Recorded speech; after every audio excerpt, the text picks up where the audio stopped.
6 दिसंबर दोबारा हो सकता है, क्यों नहीं हो सकता है भाई? 86 हुआ, फिर हो सकता है, जब जीबी पंत थे, दोबारा हो सकता है इस तरह। अब मस्जिद के तहखाने को आप दे रहे हैं तो फिर आपने तो पूरा केस ही डिसाइड कर दिया। भाई कितने साल हो गए? 93 से अब 30 साल हो गए। हाँ, अस्सलामु अलैकुम वरहमतुल्लाहि ताला वबरकातुहू। राम मंदिर की प्राण प्रतिष्ठा अभी पूरी हुई ही थी कि ज्ञानवापी मस्जिद पर बवाल शुरू हो गया। एएसआई के रिपोर्ट के बाद ये कहा जा रहा है कि ज्ञानवापी मस्जिद मंदिर को तोड़कर बनाई गई और सब लोग ये भूल जाते हैं कि बाकायदा एक एक्ट 1991 में पास किया गया था जिसमें यह कहा गया था कि 1947 के समय धर्म स्थलों की स्थिति जैसी थी वैसी ही रहेगी। लेकिन ये सब किनारे हो गया। ज्ञानवापी पे बात होती है, कोई कहता है ताजमहल के नीचे मंदिर है, कोई कहता है कुतुब मीनार के नीचे मंदिर है। ऐसा लगता है कि हिंदुस्तान में जितनी इमारतें हैं सबके नीचे मंदिर ही मंदिर है। मुझे तो लगता है कि भाई जरा आप अपने घर की खुदाई करके देख लो, कहीं तुम्हारे घर के नीचे मंदिर ना निकल जाए। खैर, आपने सुना ही होगा कि वाराणसी जिला कोर्ट ने ज्ञानवापी के तहखाने को लेकर पूजा करने के आदेश दिए हैं। तो उस पर असदुद्दीन अवैसी ने क्या कहा, खालिद रशीद फरंगी महली ने क्या कहा और मुस्लिम वकीलों ने क्या कहा, उसको आप जरूर सुने और कमेंट करके अपनी राय जरूर दें। आपको जानना चाहिए कि आज जज साहब का आखिरी दिन था, रिटायरमेंट था। दूसरी बात यह थी कि उन्होंने 17 जनवरी को डिस्ट्रिक्ट मजिस्ट्रेट को रिसीवर अपॉइंट किया। तीसरी बात यह है कि आज जिन्होंने जो फैसला लिया है वो तो पूरे केस को डिसाइड कर दिया उन्होंने। यानी आपने एक तो कितने 93 के बाद से अब तक वो खुद कह रहे हैं कि वहां पर कुछ नहीं हो रहा था। अब मस्जिद के तहखाने को आप दे रहे हैं तो फिर आपने तो पूरा केस ही डिसाइड कर दिया। भाई कितने साल हो गए? 93 से अब 30 साल हो गए। हाँ, उसमें मूर्तियां कहाँ हैं, कैसे मालूम उनको? तो ये प्लेसेस ऑफ वर्शिप एक्ट का वायलेशन है।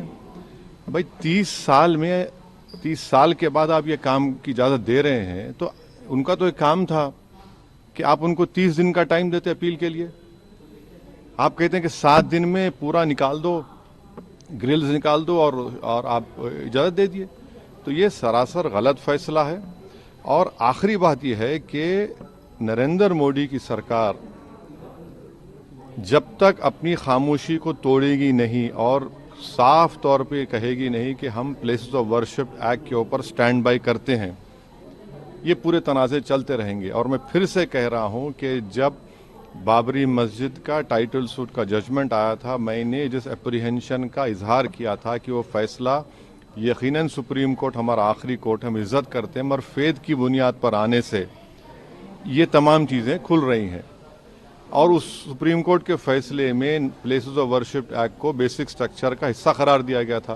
तो फिर ये लोअर कोर्ट सुन क्यों नहीं रहे हैं और केंद्र सरकार क्यों नहीं बोल रही है? अब देखना यह है कि अब इंतज़ामिया कमेटी शायद इलाहाबाद हाई कोर्ट में अब इस जजमेंट गलत फैसले पर अपील करेगी। अब नहीं मालूम क्या फैसला आएगा। मगर 17 जनवरी को एक बात कहते हैं, फिर रिसीवर को बोलते हैं ये कर दो आप, आखिरी दिन आपका। खैर उनका इख्तियार है, उसको कोई रोक नहीं सकता। मैं आपके व्यूअर्स के समझने के लिए कह रहा हूँ। और प्लेसेस ऑफ वर्शिप एक्ट का मतलब क्या है? 30 साल से कुछ नहीं हो रहा है, आप उनको 30 दिन नहीं देते। ये चीजें हैं। एक बात बता दूं, कपिल साहब इसको नोट करें, एक मस्जिद में किसी बुत के रख देने से वो बुत कदा नहीं होता।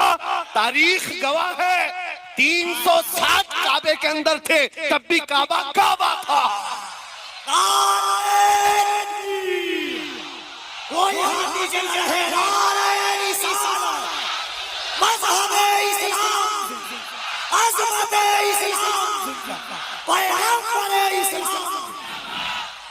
काबा काबा ही था, काबे का तवाफ कभी नहीं रुका, काबा का हज होता रहा। 360 बैठे थे तब काबा काबा था। और फिर मेरे आका सल्लल्लाहु अलैहि वसल्लम तशरीफ लाए और हर तरह की शिर्क और कुफ्र से काबे को पाक किया। और हमारा यकीन है मोहम्मद अरबी का गुलाम कभी तो आएगा और फिर बुत कदे से उस मस्जिद पाक को पाक करके कौम के हवाले करेगा इंशाअल्लाह। मेरी बात सुनो, कुरान पाक में मेरा मौला फरमाता है ला तहज़न इन्नल्लाह मअना। रसूल पाक सल्लल्लाहु तआला अलैहि वसल्लम ने गारे सौर में हजरत अबू बकर को यह जुमला कहा था। ये जुमला बहुत पावरफुल है, बहुत पावरफुल है। आज अगर आप ये कहते हैं कि कौन है हमारे साथ, कौन सी सियासी ताकत है, कौन सी कुव्वत है, मियाँ हमको भी देखो, लोग ये सोचते होंगे बड़े बड़े लोग इनको चलाते हैं, एक छोटा आदमी भी पीछे खड़े होने को तैयार नहीं होता। हाँ, ये तो बड़े जिगरे वाले मौलाना लोग हैं जो बैठ गए स्टेज पर। यूपी में तो डरते भी हैं। हाँ, इनके स्टेज पर बैठेंगे, दूसरे दिन फोटो में आएंगे। हाँ, एक मौलाना साहब उन्होंने कहा भी, आपके साथ बैठे थे, दूसरे दिन पुलिस वालों ने उठा लिया। कहा क्यों उठाया? कहा लब्बैक लब्बैक तुम बहुत पुकार रहे थे।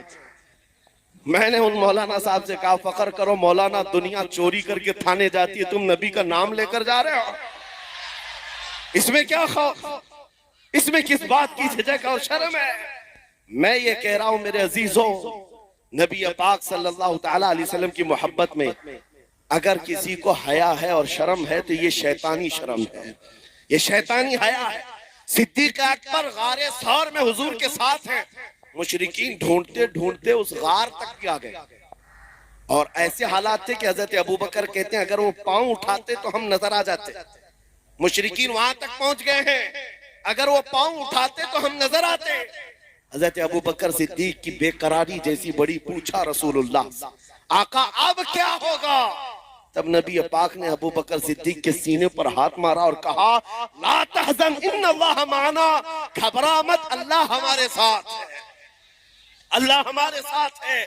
आज फिर मैं ये कहता हूँ, कौन है तुम्हारे साथ? दुनिया ये बार बार ताना मारती है, ये पार्टी भी नहीं, वो पार्टी भी नहीं, हजारों गुरु घंटाल तुम्हारे साथ हो, अल्लाह हमारे साथ है। इस यकीन के साथ जिंदा रहो मेरे अजीजों, अल्लाह हमारे साथ है। आपकी पैदाइश जब हुई थी, आपके कान में मौज़िन ने सबसे पहला जुमला क्या कहा था? अजान देते हैं कि नहीं बच्चा पैदा होने पर? बोलो जोर से, क्या कलमा था? अल्लाह हो, अल्लाह हो, अल्लाह अकबर का मतलब अल्लाह सबसे बड़ा है। और उसके बाद जिस दिन तुम मरते हो, कफन पहना करके जनाजा लाकर रख दिया जाता, इमाम तुम्हारे जनाजे पर तकबीर उठाकर सबसे पहले क्या कहता है? क्या कहता है? हम इस दुनिया में आए थे अल्लाह अकबर सुन करके, दुनिया से जा रहे अल्लाह अकबर सुन करके। यह अकीदा है इस दुनिया में हम मुसलमान अल्लाह से बड़ा किसी को नहीं मानते। अल्लाह सबसे बड़ा है, अल्लाह सबसे बड़ा है। इस ईमान के साथ जियो मेरे अजीजों। आपको पता है आज के हालात में लोग तुम्हें ये कहेंगे सब आधा इधर आधा उधर करके चलो, लकुम दीनुकुम वलिय दीन की बात है। कुछ पीर लोग भी आए, कुछ मौलवी लोग भी आए, जरा इनका भी दिल रख लो, जरा इनका भी दिल रख लो। एक मियान में दो तलवार नहीं रह सकती। आप इस बात को याद रखो, इस्लाम पर हो तो इस्लाम पर पूरे के पूरे उतर जाओ। और पूरे के पूरे उतरने का मतलब ये है किसी की खुशामदी और किसी की चापलूसी के लिए हम नहीं जीते। हमने देखा है उन सियासी नेताओं को बेचारे 40-40 साल उनकी ज्योतियां उठा करके नौकरी करते रहे, बूढ़े हो गए तो पार्टी ने निकाल दिया और पता नहीं कौन सी दर्शन मंडली में बिठा दिया गया है। इनका हाल ये है। लेकिन हुजूर की गुलामी में जो आलिम जितना बूढ़ा होता है उतनी इज्जत बढ़ाई जाती है। मोहम्मद के गुलामों में बुढ़ापा आ नहीं सकता। यहाँ जो जितना बूढ़ा हो जाए इज्जत बढ़ती चली जाती है। इसलिए एक बात याद रखो, दुनिया तुम्हारे खुशामद करने से कभी राजी नहीं होगी, ये कभी राजी नहीं होंगे।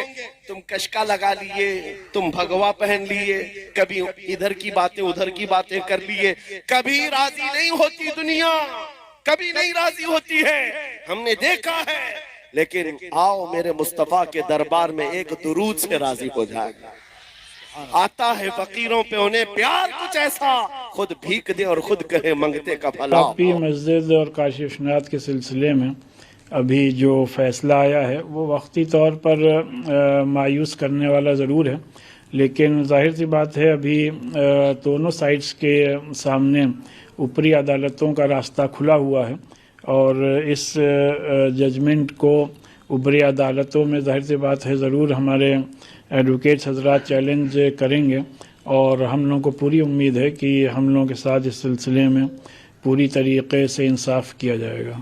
हिंदू पक्ष को रिप्रेजेंट करते हुए विष्णु जैन का कहना यह है कि जैसे लेट 80s में जो फैसला आया था अयोध्या के मामले में ताला खुलने का, उसी तरह का ये भी एक टर्निंग पॉइंट है और ये उसी तरह का उन्होंने एक अयोध्या मंदिर का जिक्र करते हुए इसको कहा। देखिए, आज़ाद मुल्क है, सबको अपने ख्यालात का इजहार करने की पूरी आज़ादी है और जहाँ तक अयोध्या मसले का सवाल है तो बाबरी मस्जिद का केस अलग नौइयत का था और ये केस अलग नौइयत का है और बहरहाल अभी इसमें काफ़ी लंबा रास्ता तय करना है। तो अभी हम लोगों को पूरी उम्मीद है कि इस फैसले के ख़िलाफ़ ऊपरी अदालतों में जाया जाएगा और वहाँ से मुकम्मल तौर पर इंसाफ ज़रूर मिलेगा। जो आदेश आया है उसके खिलाफ हम माननीय उच्च न्यायालय इलाहाबाद जाएंगे। वो आदेश जो है तो 2022 की वकील कमिश्नर की रिपोर्ट, एएसआई की रिपोर्ट और सन 1937 का हमारे हक में जो फैसला है उसको ओवरलुक करके किया गया है। वो गलत कहते हैं, वो करते थे, लेकिन उसके सबूत में उन्होंने कोई भी जो तो मतलब उस सपोर्ट में कोई सबूत दाखिल नहीं किया है। कोई सबूत है ही नहीं उनके पास जो है तो, और करते ही नहीं थे, इसलिए सबूत कहाँ से इकट्ठा करेंगे। आप लोग बता रहे थे कि वैसे ही कोई मूर्ति उस तहखाने में थी ही नहीं। हाँ, ऐसा कोई कभी नहीं थी। अब कमीशन की रिपोर्ट देखिए और एसआई की रिपोर्ट देखिए, क्या उसमें कहीं लिखा है कि दक्षिणी का था, और आज भी नहीं है। हम लोग को लेकर के चले वहाँ पर कि वहाँ पर कोई मूर्ति है, हमको दिखलाएं कि वहाँ मूर्ति है। मैं इस आर्डर के खिलाफ ऊपर जाऊंगा और जितना भी प्रयास होगा मैं कोशिश करूंगा ऊपर जाने की। इनके किसी भी आर्डर को मैं मानूंगा नहीं। और जो इन्होंने एप्लीकेशन पूछिए, अब जो इस आर्डर आया और 7 दिन के अंदर पूजा के लिए जिलाधिकारी को रिसीवर बनाकर उनको 7 दिन की अनुमति के लिए कहा गया है, इसको आप किस हद तक मानते हैं? अब इसको हद तक तब ये डीएम जाने और जिला जज जाने। अब तो ये सब मिले हुए हैं, इन लोगों को जो समझ में आए करें। हम तो कानून की लड़ाई लड़ेंगे, कानून से हम पीछे नहीं रहेंगे। आप कानून से लड़िए या कानून से पैसे से लड़िए या बिक के लड़िए, जैसे चाहे वैसे लड़िए, लड़ने के लिए तैयार है। आपने कहा कि राजनीति से हाँ, अगर ये राजनीतिक फायदा लेने के लिए ये सब हो रहा है। आपने इसकी तुलना की कि बाबरी जैसे ही चीजों को यहाँ लाया जा रहा है, वो बस सेम पोजीशन वही यहाँ लाई जा रही है। किस तरह से? जैसे वहाँ के डीएम ने मूर्ति रखवा दिया था वैसे यहाँ होगा, जबकि वहाँ अंदर कुछ है ही नहीं है। तो और कमीशन की दो कमीशन रिपोर्ट, एएसआई की और प्लस कमीशन की दोनों रिपोर्ट आई। दोनों रिपोर्ट में कहीं फाइंडिंग नहीं आई कि अंदर कुछ पाया गया या कोई ऐसे निशान पाए गए या कोई मूर्ति पाई गई इसकी हम पूजा पाठ करेंगे। आप खुद अपने प्लान में कह के आ रहे हैं कि 93 से हमको श्रृंगार गौरी का पूजा करने का अधिकार दिया था, पहले नहीं दिया था, अब नहीं दिए। 93 से बंद है, मार्केटिंग से घिरी हुई है। डिस्ट्रिक्ट जज ने कह दिया मार्केटिंग काट करके इनको पूजा कराई जाए। इसका क्या मतलब हुआ? ये तो मीडिया निकालेगी ना। ज्ञानव्यापी और अयोध्या की यानी बाबरी को लेकर परिस्थितियां अलग अलग हैं या आपको अब चीजें सेम? अभी तक तो परिस्थितियां अलग थी, लेकिन अब परिस्थितियां सेम लाई जा रही है। यहाँ भी वैसे ही परिस्थितियां यहाँ भी लाई जा रही है। आदेश आपने देखा? हाँ, आदेश देखा। क्या आदेश में ऐसा लग रहा है कि हाँ सामान्य लग रही है वो? आदेश से हम लोगों को सामान्य आदेश नहीं समझ में आया। ये एकदम टोटल उनके रिलीफ का ऑर्डर कर दिया, पूरे रिलीफ का ऑर्डर कर दिया। जो उनकी रिलीफ थी आप उनके एप्लीकेशन देखें। अब जैसा ये लिखा है कि इनको 2 दिन के अंदर जो है डीएम महोदय उसकी व्यवस्था कराए पूजा के लिए। और ये बाढ़ हटाने के लिए क्या लिखा हुआ है? बाढ़ हटाने की मार्केटिंग उतनी हटाई जाए। अच्छा सर, एक चीज है कि एक तो तहखाने का रिसीवर डीएम को बनाया, सुपुर्दगी दे दी, एक पहला आदेश। दूसरा आदेश अब किया गया है कि तहखाने में पूजा का अधिकार दिया जाए। अब दोनों मामले पर आप न्यायालय जाएंगे? बिल्कुल जाएंगे। और क्या आपका वहाँ आर्गूमेंट रहेगा? एक अभी तो वहाँ जाने के बाद वहाँ के अधिवक्ता को वो रखेंगे, वो जो हमको गाइड करेंगे वो किया जाएगा।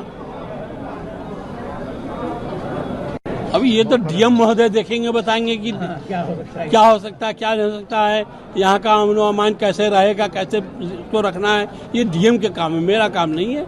मैं तो अधिवक्ता हूँ, कोर्ट में हमको बहस करने का काम है, हम बहस किए। लोगों से क्या अपील है इस मामले में? हमारी कोई अपील नहीं है। अब पहले हम लोग चाहते थे कि शहर का अमन अमान कायम रहे, अपने लोगों को दबाए रहते थे, लेकिन अब हमारी कोई अपील नहीं। अब डीएम जाने अभी भी कोशिश करेंगे। गुस्सा है बहुत आपको इस आदेश से लगता है? जरूर। इस आदेश से गुस्से में हैं आप? बिल्कुल हैं। हम जायज है, नाजायज नहीं है, हम गलत नहीं कह रहे हैं। ये लोग झूठ को फसाद बना देंगे, झूठ को पहाड़ बना देंगे, हम झूठ को छिपाएंगे नहीं, झूठ को झूठ कहेंगे, सच को सच कहेंगे। जो हमारी बात नहीं सुनी जा रही है, कानून को धज्जियां उड़ा दी जा रही है, तो हम क्या कहेंगे? हम आक्रोश नहीं आएगा हमको।